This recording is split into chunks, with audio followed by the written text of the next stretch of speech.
Turns out that most of the crap you have is not required for happiness. It's nice to have, I enjoy it, but it's not like I was still happy, even without all this stuff for months on end.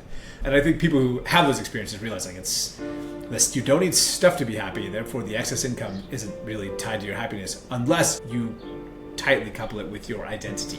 And then in which case, identity crisis will lead to unhappiness. So clarifying your identity, back to the hats conversation, like what is your identity? What's your priority? Who are you really?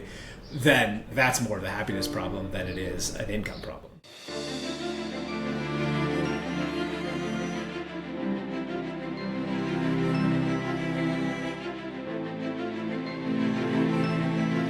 So we are here with the famous JT Olmstead. I'll never forget this guy. He lands in South Korea, hops on a bus. The bus drops him off an hour away from the correct location. And he just shrugs his shoulders and he walks. He just grabs his bag and he walks the whole way. And you showed up in like t-shirt, shorts, and flip-flops. You walked an hour in your flip-flops. So I'll never forget that. And you've got some other stories I want to get out of you. You told me that you jumped a Honda Fit across a ravine or something during one of your very first land deals. So I want to get into that. But before, let's introduce who you are, kind of talk about your background a bit, and then catch us up to speed with where you're at now. Yeah. Ooh, where to go? Background. Let's start with that. So I live out of Phoenix, married with 4 kids, and I have always been a nerd, and very much so, like to own that in the fullest sense.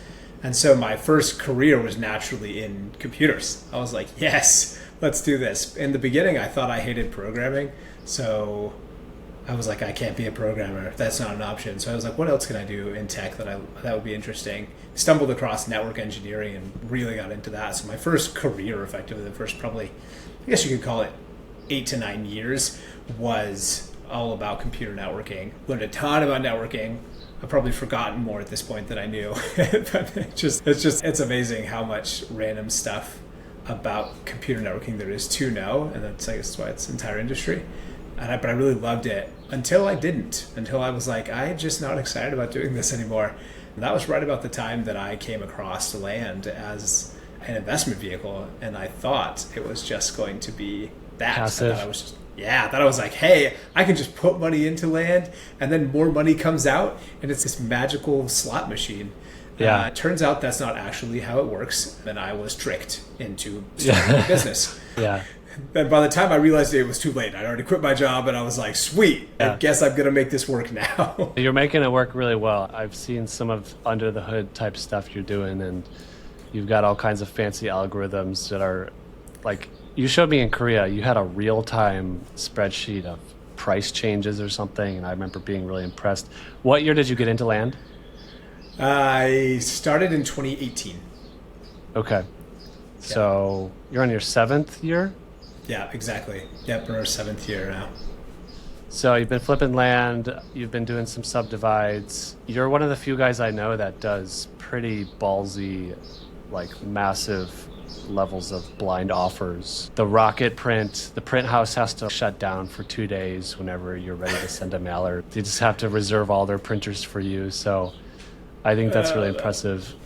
If only that were true. But we do send enough that they typically have to carve out a machine for a little while for us to get through it all. I love it. And then, okay, so you've been doing land. I know you've got some heavy hitters on your team. I want to talk, maybe that we could do it now. I want to talk about the SaaS business that you started and then exited, which is really, really cool to me. I know you have some mixed feelings on it. I know you've lost a lot of sleep over it and a lot of pain and tears in the process. Why don't you walk us through that?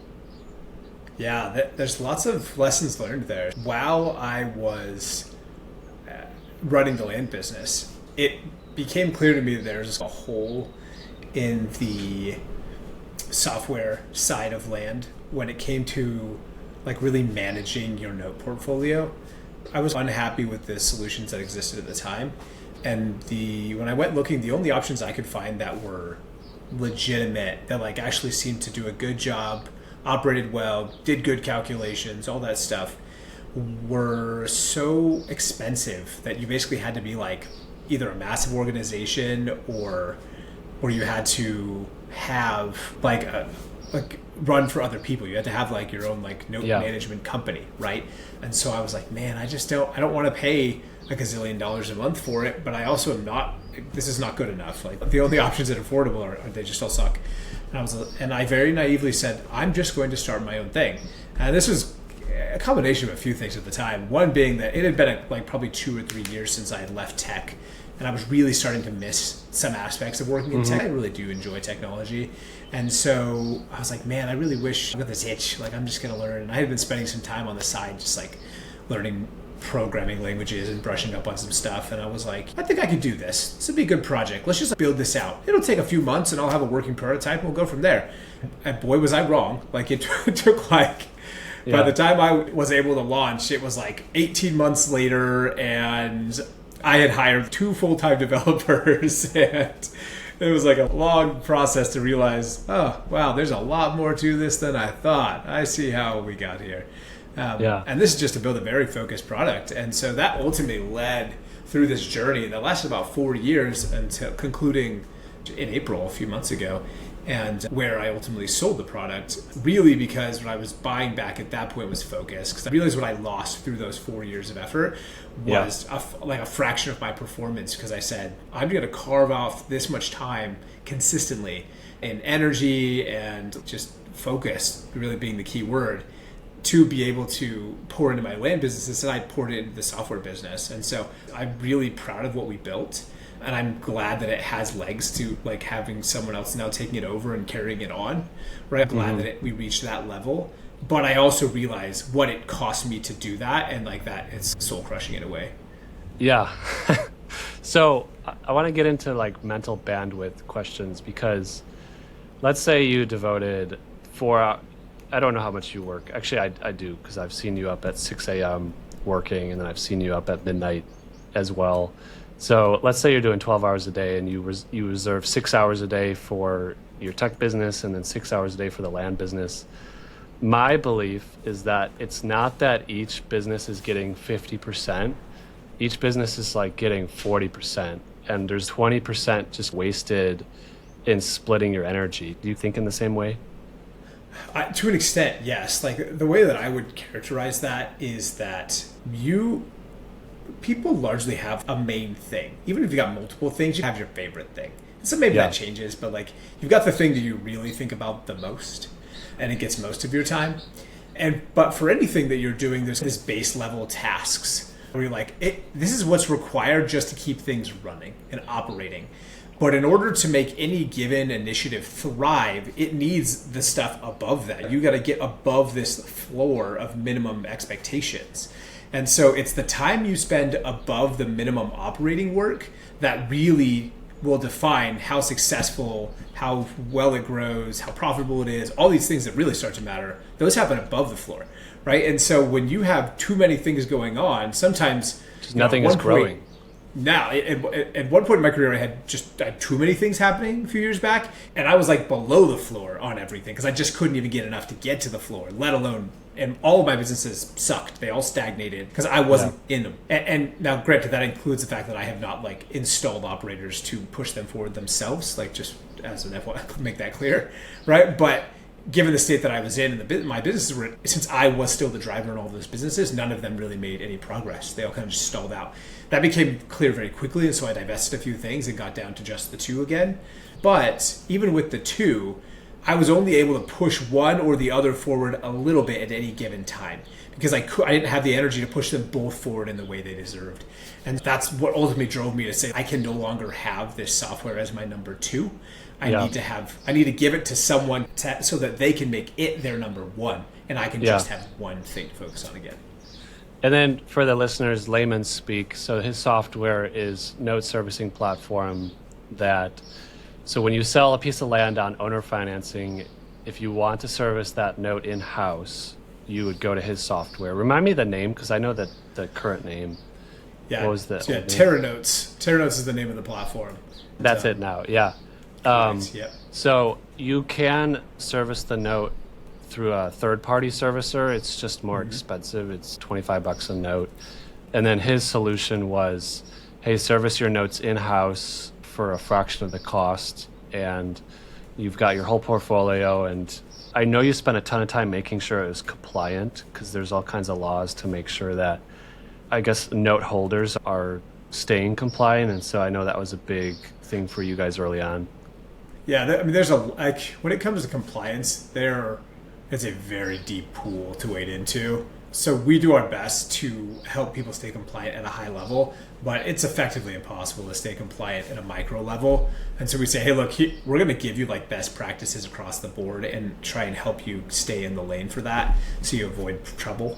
But yeah, compliance is a very sticky process because it can be like not as only by state, it's also by jurisdiction by state. So it gets messy really fast. But yeah, in general, our goal was to help, like, whether you have one or two notes or hundreds of notes or thousands of notes, being able to give you the tools to make managing it easy so that you could have, if you decide to be more hands-on, like the cost is lower and the quality is higher because we give you those tools to make it easier to give them, your borrowers, the support they need and to be able to help them succeed in making the payments. Because when you have a management company, if you have the best management company in the world, you're golden.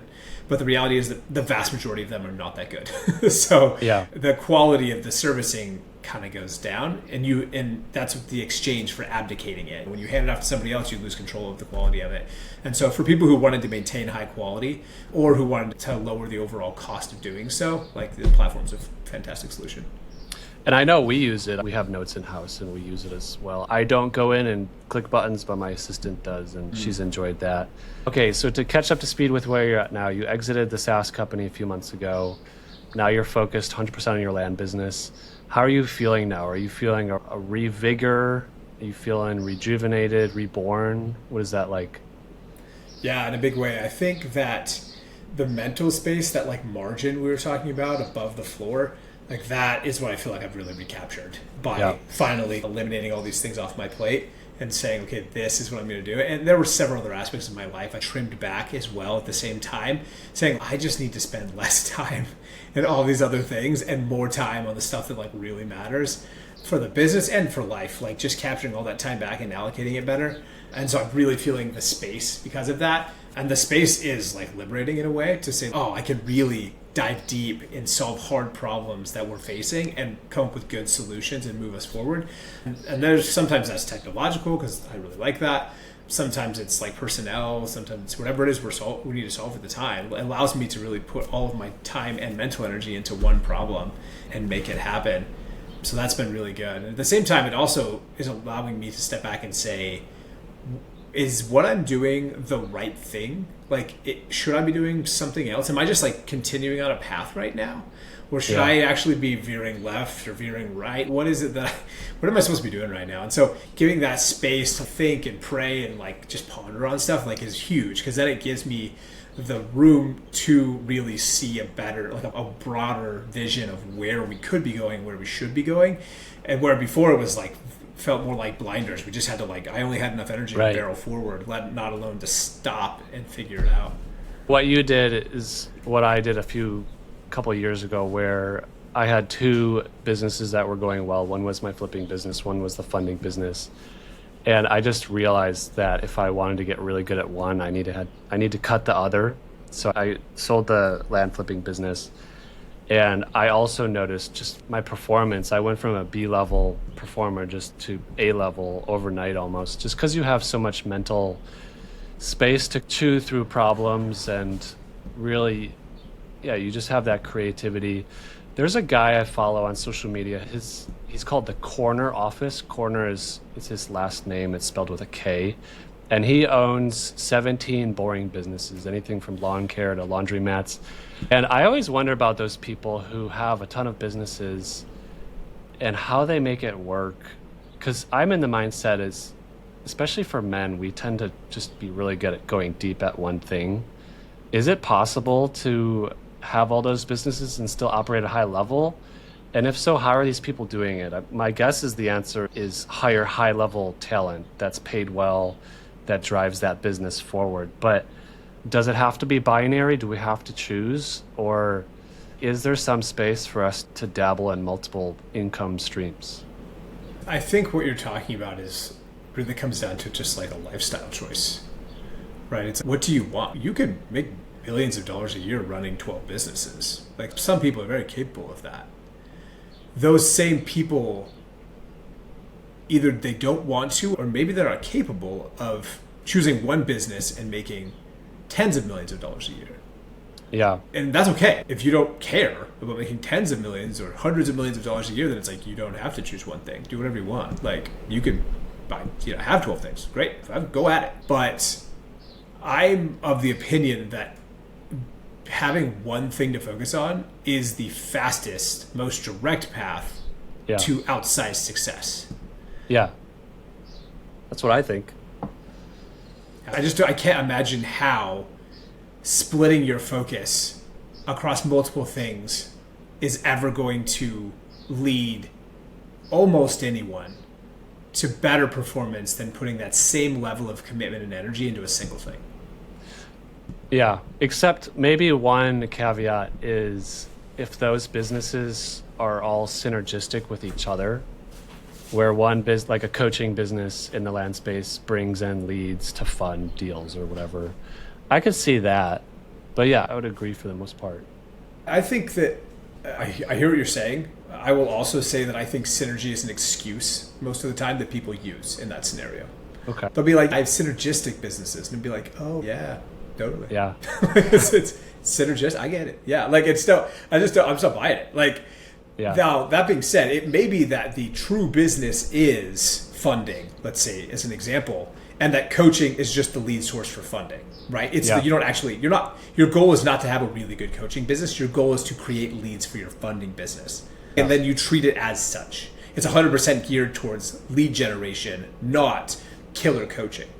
Do you know what I'm saying? And I think that would be like that would be a different thing, I think, than being like, I'm going to have the best coaching business ever and I'm going to have the best funding business ever. And you're like, but can you really?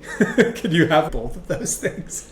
Like, or are you really just creating one or the other? I do think that the biggest coaching businesses in our space, in the land space, my hunch is that they're not actively doing deals anymore. And it's because they had to choose. And I don't think that's a moral, ethical problem. I don't blame them. But eventually they reached a point where they had to choose, do I want an A+ coaching business or an A+ land business? And then they chose coaching, and then they scaled that. Yeah, and that's 100% fine. Obviously, there's no issues with that if that's what they want to do. I'm just big on like radical honesty with yourself. And far too often, people, and including myself, tend to lie to ourselves about some given scenario so that we're happy with our decision.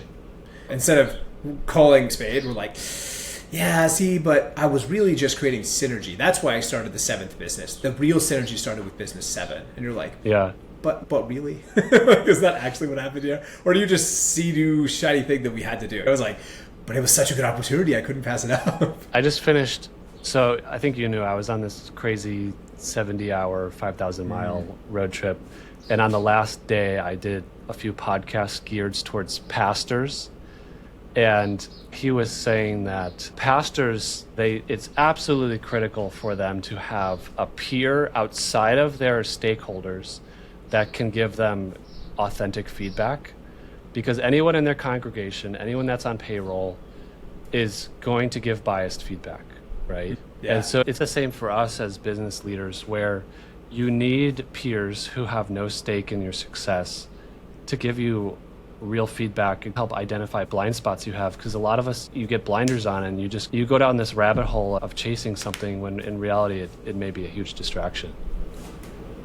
Yeah, absolutely. 100%. I think that's where a lot of people fill that gap with mentors or good coaches, like being able to say, this person is paid to give you advice and you're like in a state of mind to hear it. And I think that's part of the challenge as well, is that you get a great advice from people, but if you're not ready to hear that advice or you're not open to receiving that feedback, it's pointless. Right. It's falling on deaf ears. So you've got to be in that situation where someone that you like know and trust is, I'm going to tell you how it actually is. And you are at the same time, okay, I want to hear it. Tell me how it actually is so that I can process this correctly and see the world for what it actually is and not how I've cast it in my mind. And if you're paying them for that advice, you don't want to waste your money. So you're more likely to institute that advice. I'm a huge fan of coaching and I've been through 5 different coaching businesses within our space, and I have not yet paid for a mentor type thing, but I know Ajay has, and he's on a rocket ship to the moon with his career. So I'm sure that's in my future somewhere. I do want to pivot a bit, and I want to ask you about your marriage, because I remember in Korea you told me, which I was really impressed with, you said something like, my wife and I are so aligned we rarely fight. Now, is that something you've crafted, or are you guys just a good match? And like, how does that work in conjunction with your business? What does that look like? Yeah, I think I'm very blessed in that sense. That's probably the most stable part of my life, thankfully, because if it wasn't, it would make the rest of my life significantly more challenging. I there's so many factors that go into this, but number one among them is my wife's just a very patient, saintly woman. She puts up a lot of crap for me, and more than she probably should. She's really patient. And I think that what helps is that we are, like, on all the macro stuff, we are in alignment. And from the beginning, we've been in alignment. There's a phrase that she likes to use a lot, which is basically and she used it like while we were dating and forever after, which is that she wants to toe the line together. She's like, we need to be standing on the same line, and we're both going to be towing the line, right? Yeah. If we're here towing the line together, like, everything will be fine. We'll work out all the other details, right? But if we're towing the wrong line, or we're not both towing the line, or whatever, like, that's where problems start, right? So that has been our eternal journey, is like, how do we make sure we continue to support each other as we tow that line? You're both in the same foxhole, both getting rained on, both facing the same direction, weapons pointed the same direction. So is it like a mindset thing? How can other couples, because I know, like, I'm going through a really great season of my marriage right now, and I don't know how we've arrived at this point. I don't know what we've changed to make it good, but it's really good right now.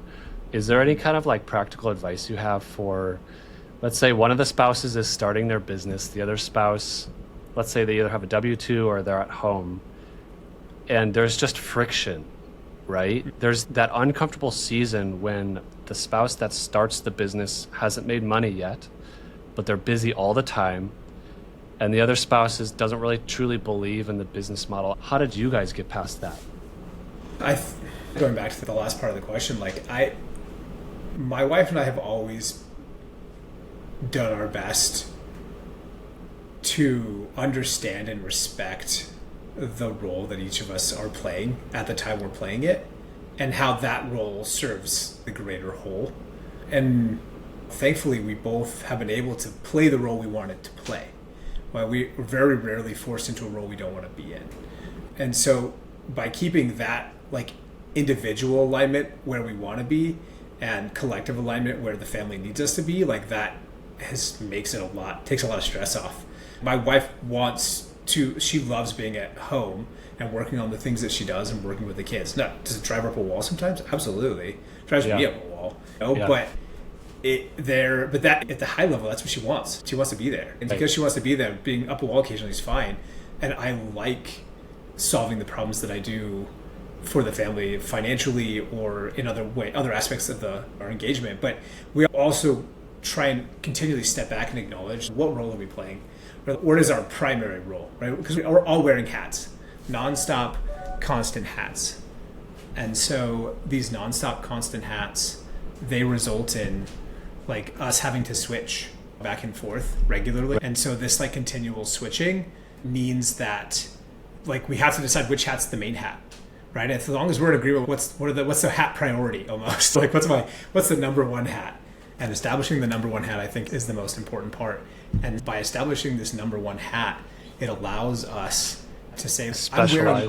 It allows us to specialize, yes. And it allows us to say, right now I'm wearing this hat, but I know that this hat is way less important. I'm wearing, like, whatever breadwinner hat right now because I'm running this business and trying to make sure our bank account isn't empty.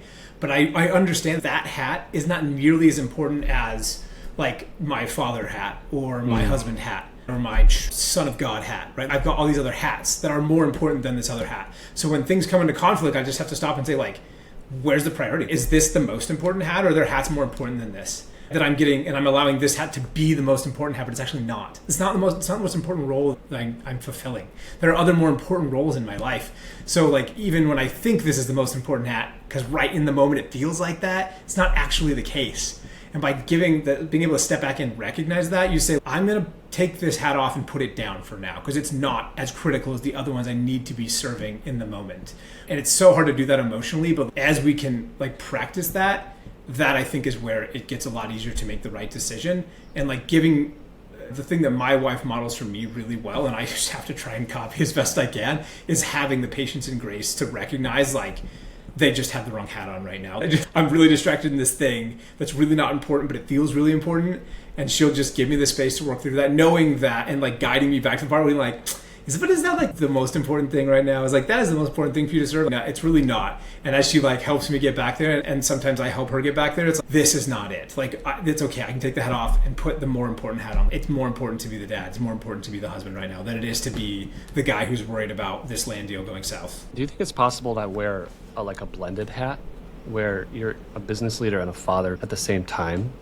The only scenario I could think of is if you're involving your kids on business trips and they're traveling with you, or if you run a local business, they're at the business with you doing their homework and you're engaging with clients. Is there any way to blend it, or is it binary and we need to choose priorities? I would say I don't think it is possible. I think that the reality is that, I want to say it, I forget which book this was where I was listening to this, but I just take this all with a grain of salt, but I think it was the word priorities that only became plural in the last 100 years or something. Yeah. And before it was just the word priority, right? And so there was just one. Like there really is just one. You can only have one thing that's most important at a given time or whatever, at a given season. And yes, we can fulfill our obligations to multiple things at once. And that's life. We're always doing that. But I don't believe there is a way to serve two masters. There's only one. And you've got to just decide which one's the most important one. I guess my rebuttal would be, like, we all know people in our life, they're really good dads, but they're literally just not providing enough income for their family. And like, how does that scenario work? Because, okay, so they've maxed out the father metric, but then the kids grow up with scarcity mindset, always being worried about money. Is there a balance in there? And this kind of leads into faith. I was going to ask you these questions at the end. Like, how much of is God our provider versus us just lacing up our boots and plowing the fields? Yeah, I still go back to the priority concept. Let's just take that example you provided. If you are serving your children, and that is one of your top priorities, you will serve your children in lots of ways, right? Some of them, it's spiritual, some of it's emotional, some of it's physical or financial, right? There are lots of ways you will serve them. And at the end of the day, you have to decide, like, there's no perfection on earth, right? So you're not going to get there. So it's like, you have to decide, how best can I serve them? And far be it from me to say exactly how every child and every father or parent should serve, or be served. But I think that in general, like, you can't just serve them emotionally and never feed them, right? It's not an option, yeah. Right? So you have to find a sweet spot in there somewhere. And I think we all just have our natural proclivities to be all in on one or all in on the other, overbalanced. Right. And children are all different. Like, some children need a lot of support physically. They need you to be there physically a lot. And some children just they need words of affirmation or whatever it is that they need in their life, right? So you just kind of understand, what does this child need? And sometimes, sometimes we underperform, as humans do.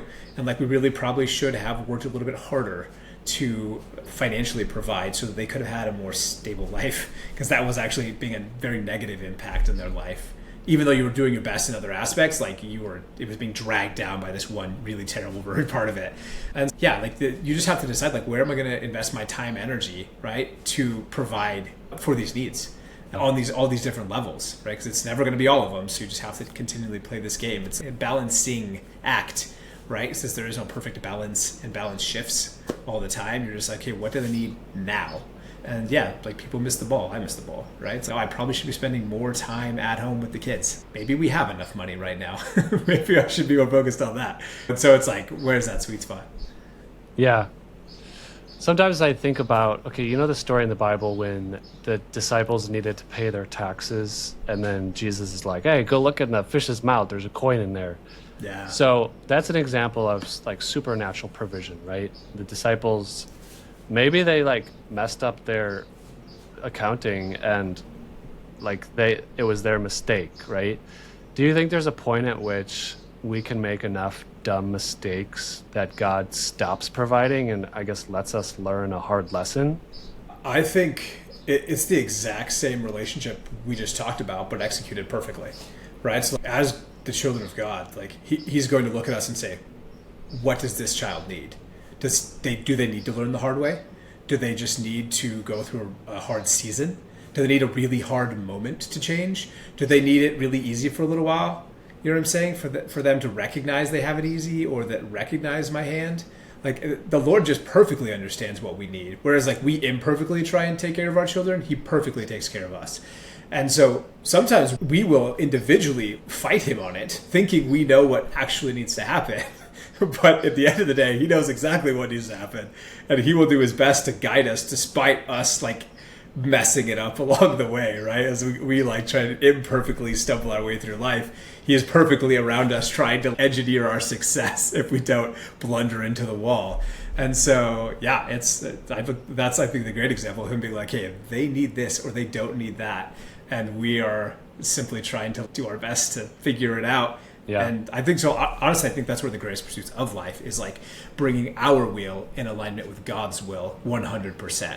It is the great like pursuit of life. Like it's so hard. It's so freaking hard.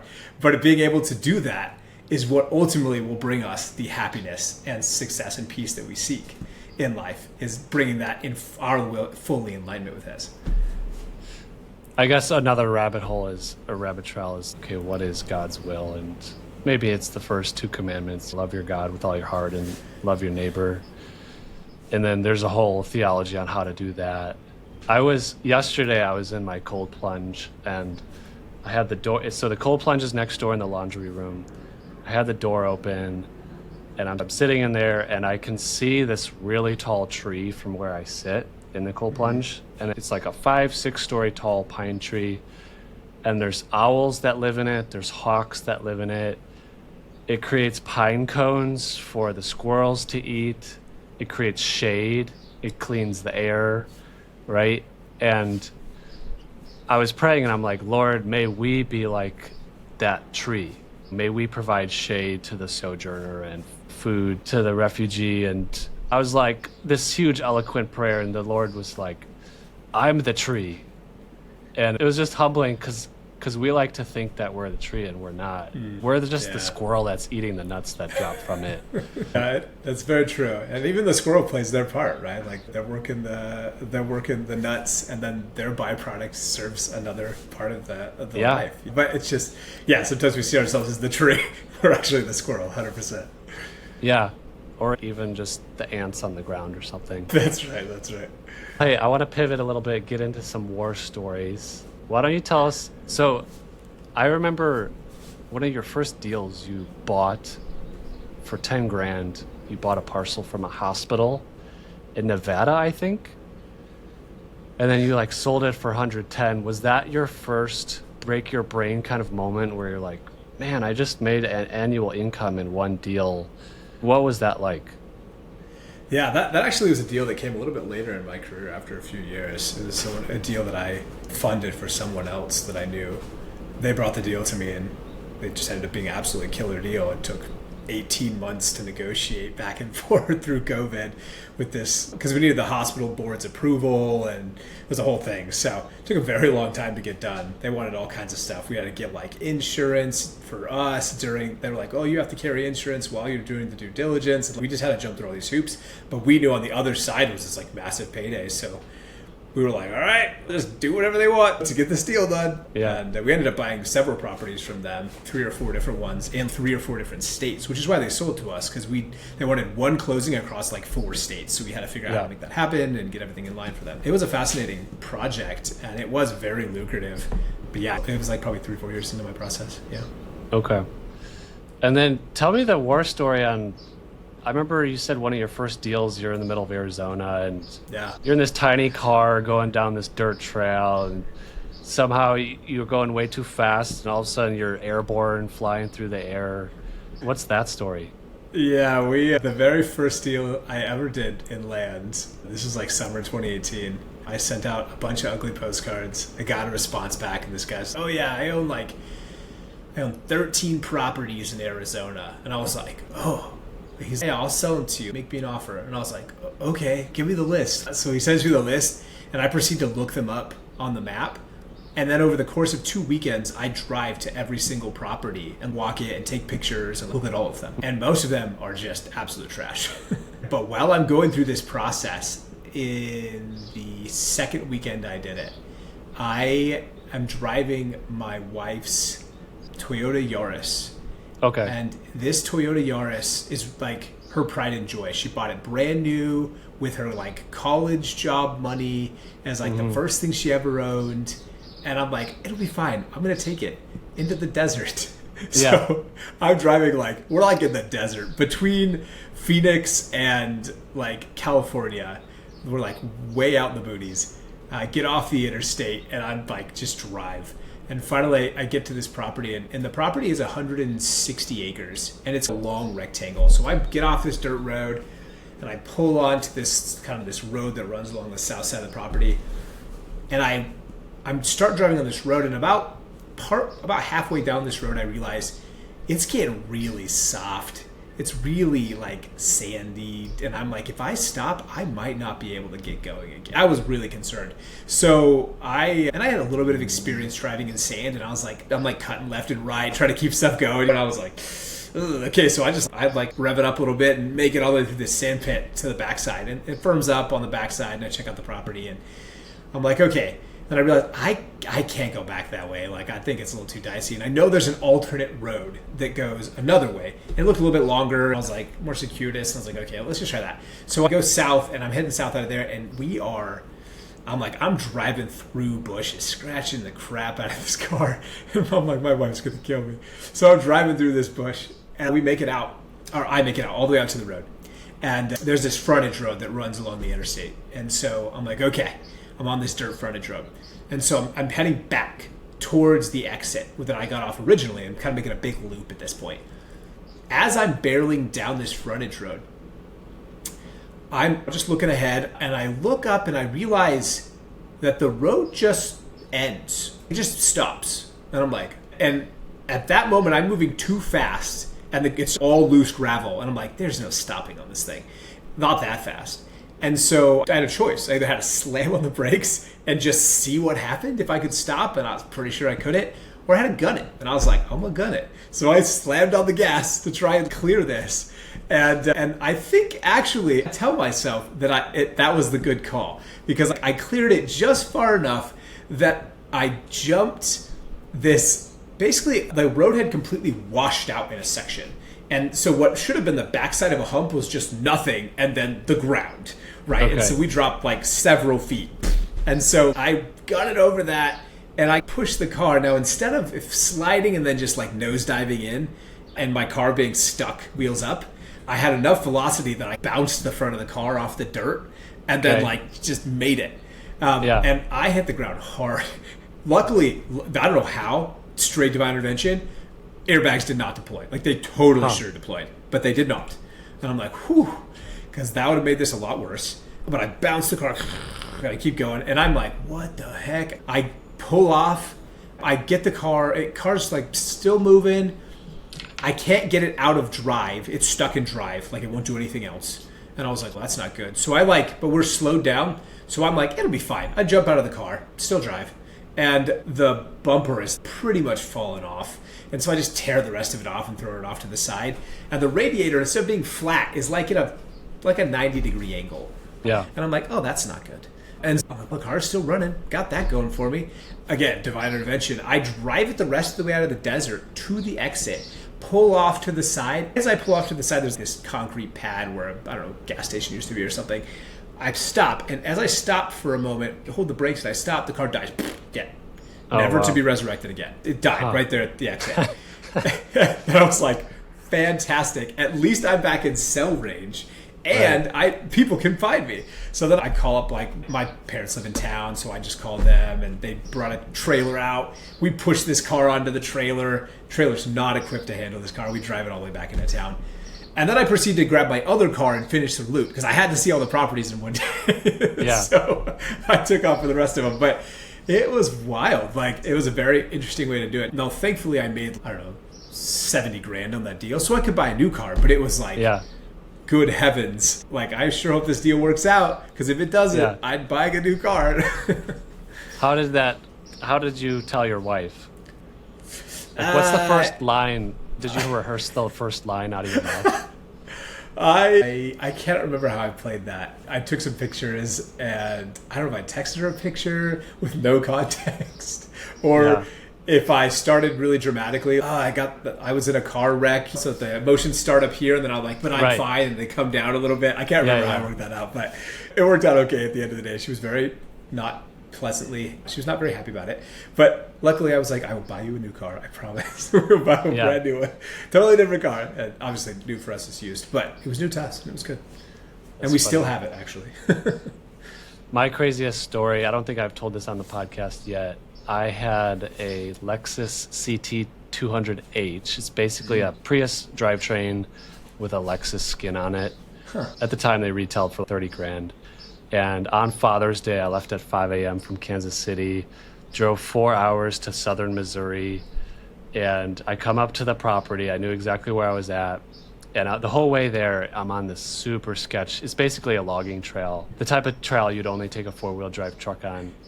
And I come up to this gate, and the gate was like fake locked. So they wrapped the chain around, and then the lock was on, but the lock was not locked. So I'm thinking, oh, okay, just the seller, I have permission to be here, so no big deal. I just take the gate off, or take the lock off, and then go through the gate. And during that time, I put a Glock under my waistband with the concealed carry holster, because I was concerned about finding a bear or like a meth lab. So I didn't know this whole time I'm on trail cams. So the people saw me like put the gun in my waistband and stuff. So I keep driving, and I'm passing things that don't look right. So I passed like evidence of a log cabin they just built.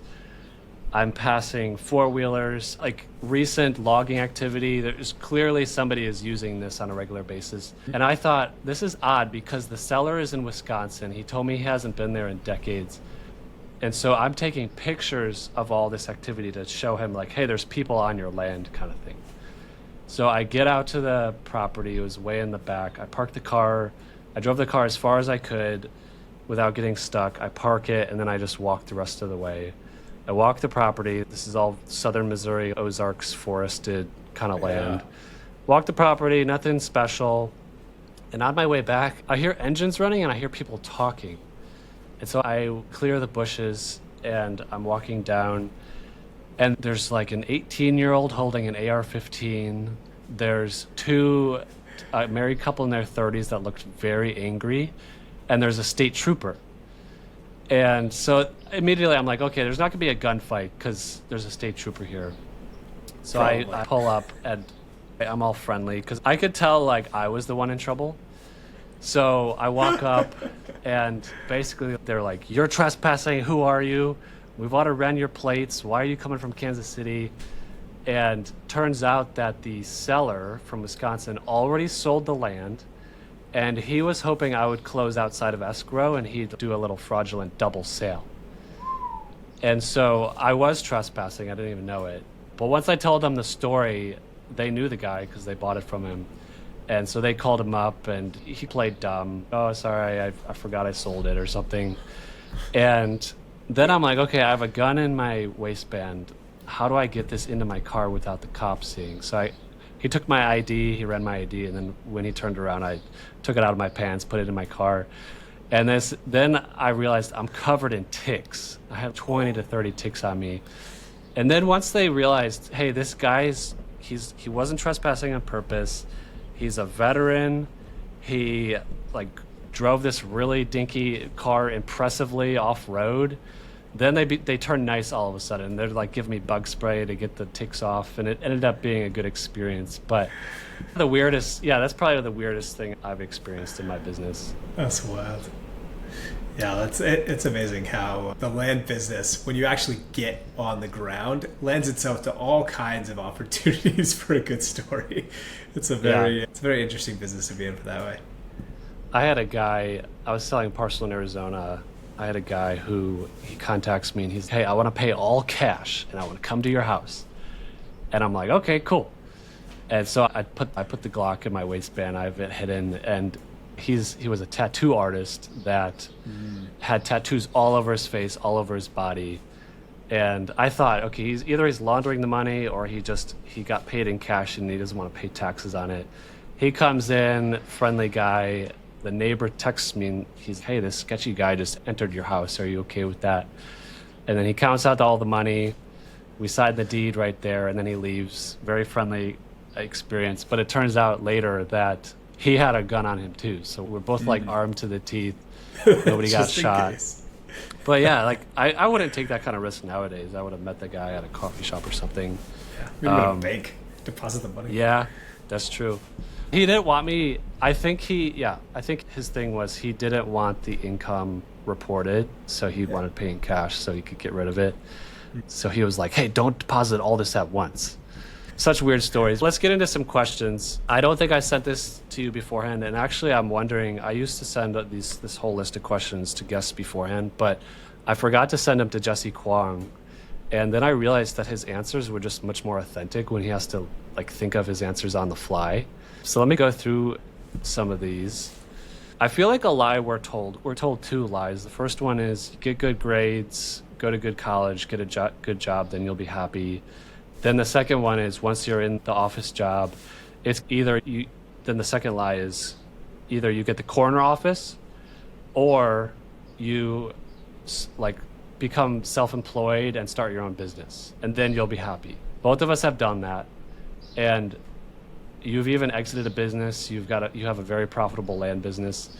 How much of your happiness does depend on income? I think a lot of lies start blah, blah, blah, and then you'll be happy. There's a lot that start that way. But for me, income, like, I don't think that a lot of my happiness is connected to income. Now, I will say, caveat that, there's an interesting study that was referenced recently that I saw. It basically says peak dollar to happiness ratio is, on average, obviously, 70 grand or something. It was like 150 grand was like peak happiness to dollar ratio. And then the absolute peak happiness is, I don't know, 400 grand or something like that. But then after that, there's like an inverse relationship. And there is some truth to the mo money, mo problems concept, right? So I think that like the income part of it, I think that the income in a lot of ways, for a lot of people, myself included, like it gets too tightly coupled with identity. And then that lack of that loss of identity, if your income changes up or down or whatever, like that affects your happiness. Not necessarily how much money you had, because the number of things you need to be happy is not very many. Yeah. They're like, we like to tell ourselves the things we need to be happy is just this vast pool. Our pool gets bigger the more we say, I need everything in this pool to be happy. But it's simply not true. And so we'll often, like my family and I will travel, we like to travel at least 2 months a year, and we will travel backpack only for 2 months straight. And like when you live out of a backpack for 2 months, you pretty quickly realize you don't need a lot of stuff to be happy. It turns out that most of the crap you have is not required for happiness. It's nice to have, I enjoy it, but it's not like I was still happy, even without all this stuff for months on end. And I think people who have those experiences realize like it's this, you don't need stuff to be happy, therefore the excess income isn't really tied to your happiness unless you tightly couple it with your identity.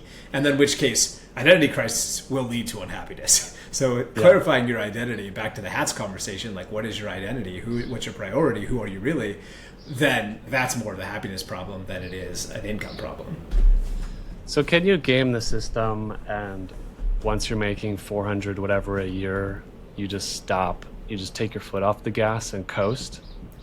You certainly can, but it's still the same Should kind of you? identity problem. Should you is a different conversation because should you is very specific. Should you, if your life circumstances dictate it? Probably. Yeah, there are people who are like, yeah, I made enough wealth that it generates $300,000 or $400,000 a year pretty passively, and I am most happy no longer working on that. I'm working on other things. I spend all my time supporting my wife in her endeavor, or taking care of my kids who need a lot more attention at this phase of their life, or serving this nonprofit or whatever. If that's where their happiness is being derived from, then by all means, great. Like, the income's irrelevant. You've got all the income you're realistically going to need, right? And so, yeah, maybe you should. But for me personally, I believe if I were to do something like that, this is not the phase of life for me to do that, because I believe that I have more to give. Like, the Lord expects more from me.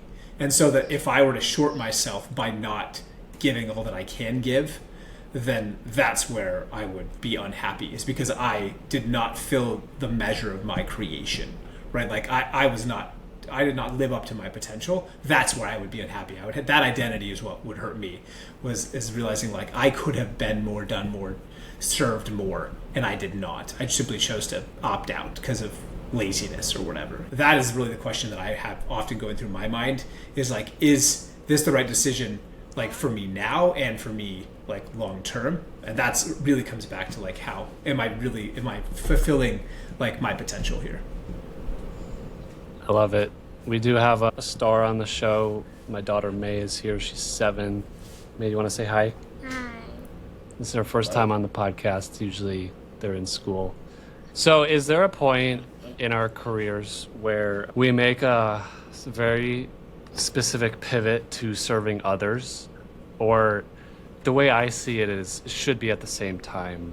You may go through a grind season with your career where like you're just focused on building something, but I feel like for the most part, we should be serving as we're doing our careers. And ideally, your business adds value to everyone's life at the same time.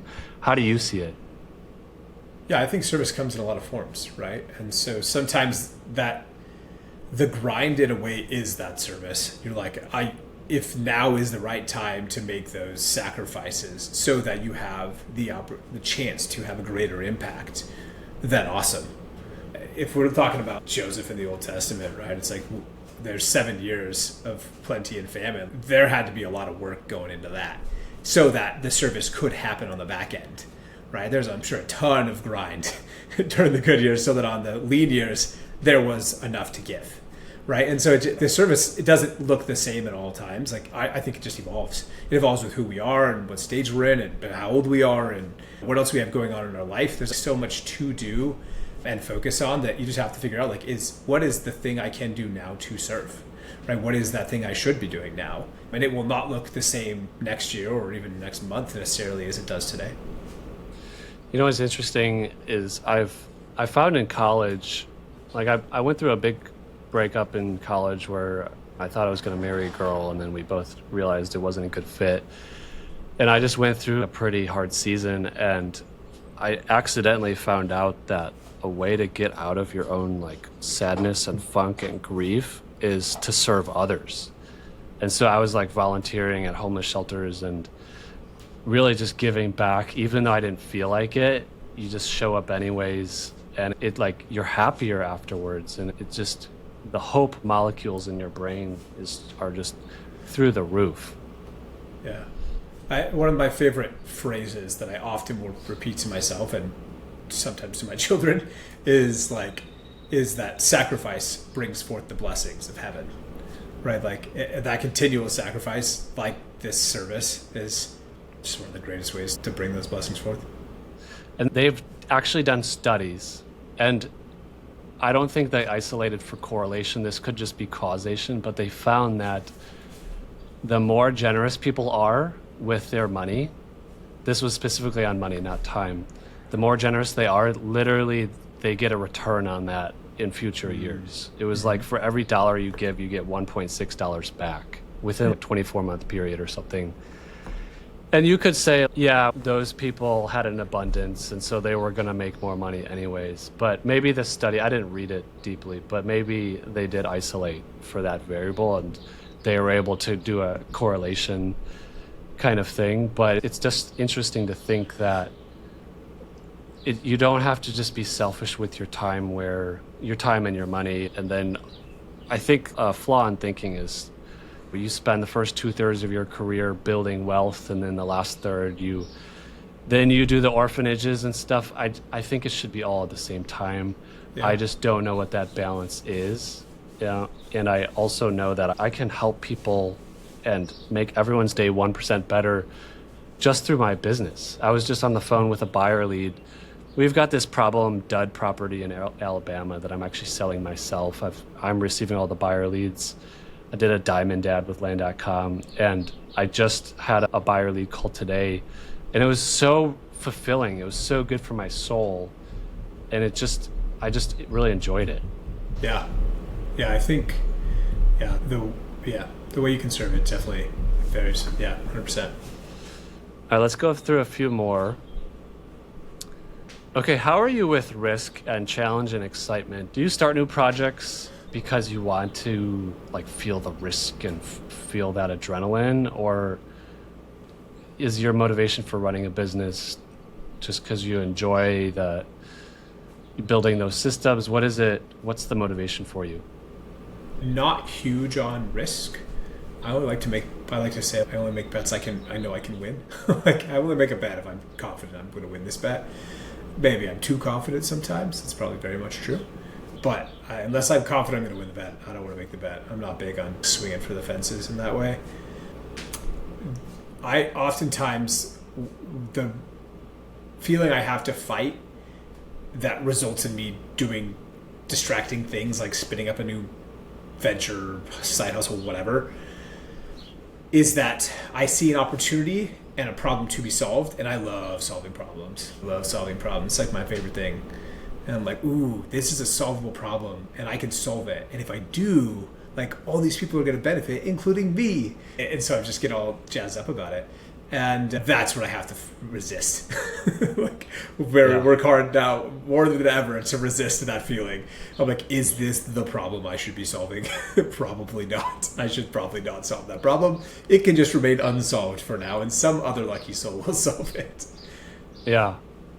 I guess I wasn't going to mention this on the podcast because part of my scarcity brain is what if someone copies my idea? But I have this idea where, okay, so a year ago, my wife and I got into a fight over something really stupid.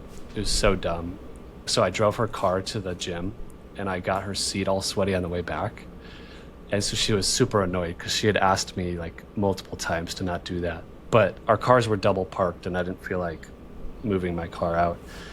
So we got in a fight over that. And then I reacted. I was 50% of the problem. I reacted very poorly. And then the next day she got her period. So then I'm like, wait a second, there's something here. So I start tracking her period with her permission. She was totally on board. And it just by me tracking that, it reduced our conflict by 95%. We went from fighting every month to now it's twice a year or something. And it's simply from me having more awareness and empathy during a time where her hormones are just her body's mad at you because you didn't get her pregnant. And so no matter what you do, you're going to be the bad guy. And husbands are 50% of that problem because we respond poorly. And so my idea is, and I've actually started designing it in ChatGPT, is there's not a single menstrual cycle tracker app for husbands. It's all for women. And so I use a woman's one where it tells me when it thinks I'm pregnant and stuff. And it's just not relevant. I want to make one for husbands where, with your wife's permission, you start tracking it.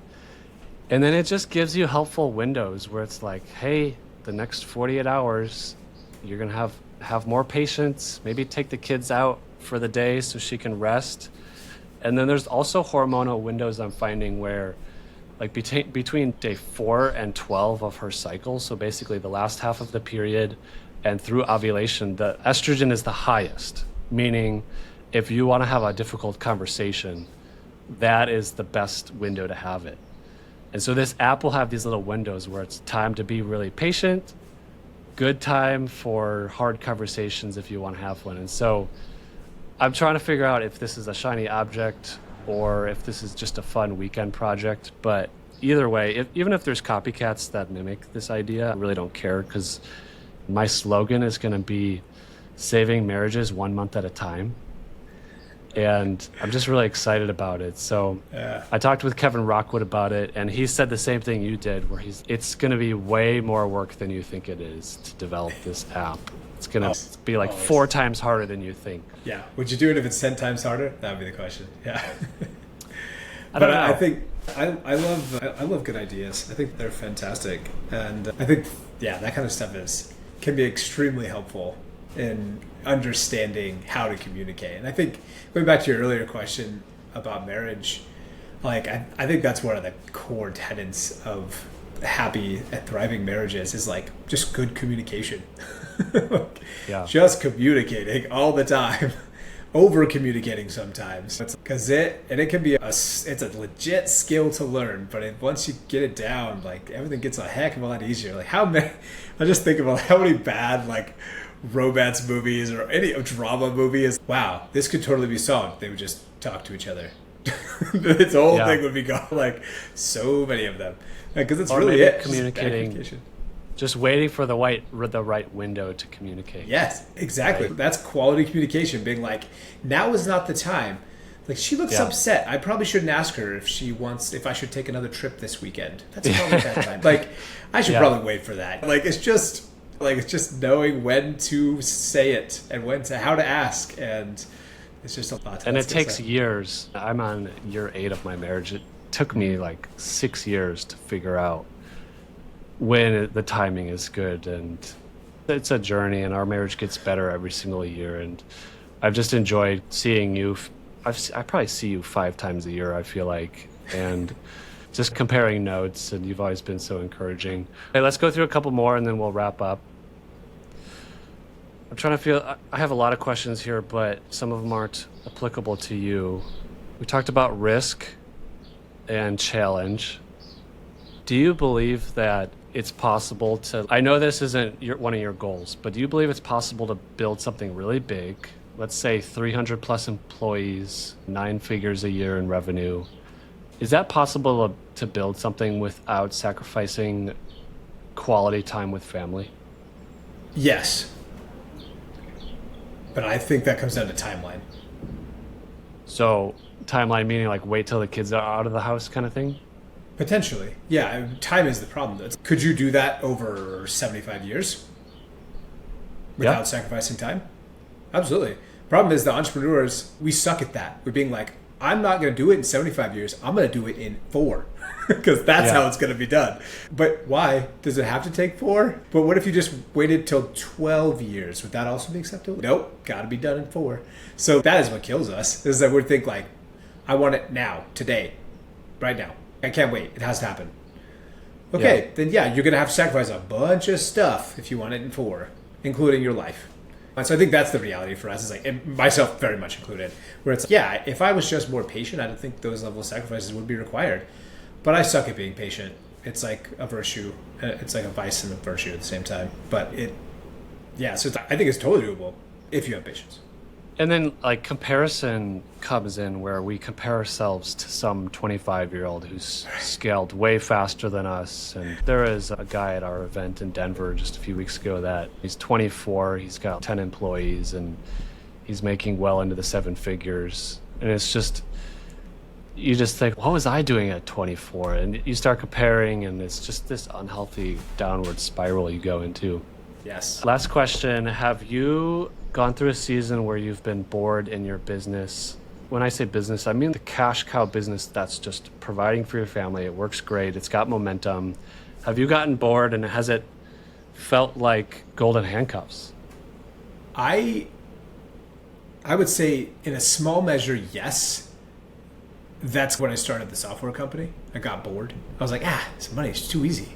And at the time, I didn't have the understanding or discipline to just hold to the course and keep growing. But I think I really felt that actually in my W-2. That's ultimately led me to start my own business, was that like I got bored. I wasn't excited. I was making tons of money, took tons of time off every year. In your W-2, right? Yeah. I was clearing like multi six figures and taking 8 weeks off a year. Like I had a killer job, but I was bored. Very bored. I just wasn't excited about what I was working on anymore. And that led me to be like, I can't do this. I cannot keep, despite how good it is, I just can't do it anymore. Do you think, because I had that, my W-2 income was not as high as yours, but I got it down to where I was working 2 hours a day, full-time salary, vacation, all of that, bored out of my mind. And entrepreneurship is so much more exciting. Is there a space for people in that situation to kill their boredom with hobbies, or do you think that's ultimately the wrong answer and you'll die with regret kind of thing? I think that in a lot of ways, for most people, I almost want to say for everyone, personal growth is paramount. And personal growth looks different for everybody. For entrepreneurs like us, it's like growing a business is a big part of our personal growth and all of the skills and micro skills that come with growing a business.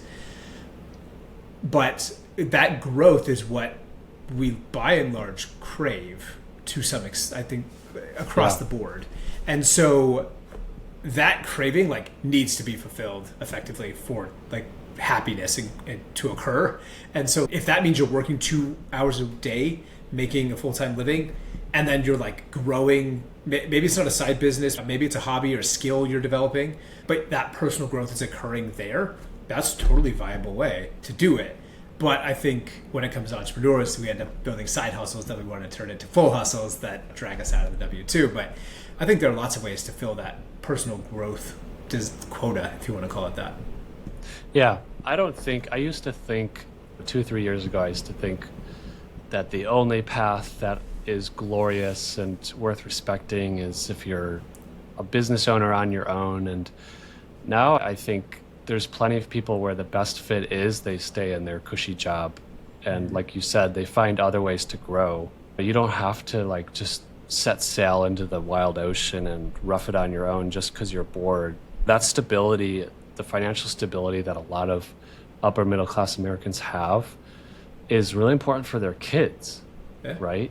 Their kids grow up with a dad that's maybe a little bored, but there's no stress around income and there's just a lot of stability that the kids need. And so I just wonder if there is a place where a dad or a mom spends 10, 20 years in a boring career literally for the sake of their kids. And if they want to go wild after the kids are out and sail the rough oceans, they can. But I think there is a season for that for some people. Makes me think secondhand lions. At the end, you just fly upside down through a barn. That's what you need. Yeah, I love it. Alrighty, sir, let's wrap up. Anything you want to promote? Any plugs you want to make? What events are you attending that people can meet you at? Any way people can get a hold of you if they want? Yeah, people are welcome to reach out to me at Olmstead.properties. There's a way to contact me on the website there. Otherwise, I'll be at some land events later this year, like the Unconference, and really don't have anything to promote these days. So just here and grateful to have a good chat. Yeah, man. Appreciate you as always. Yeah. Talk soon. Thanks, JT. All right. That's it for today. I hope this conversation got you thinking and maybe even questioning a few things. And that's the point. This isn't about having all the answers. It's about figuring it out together. If this episode resonated with you, share it with someone who might need to hear it. And if you want to keep exploring these ideas, make sure to subscribe and follow me over at theothersideofenough.com. Let's keep the conversation going and see you next time.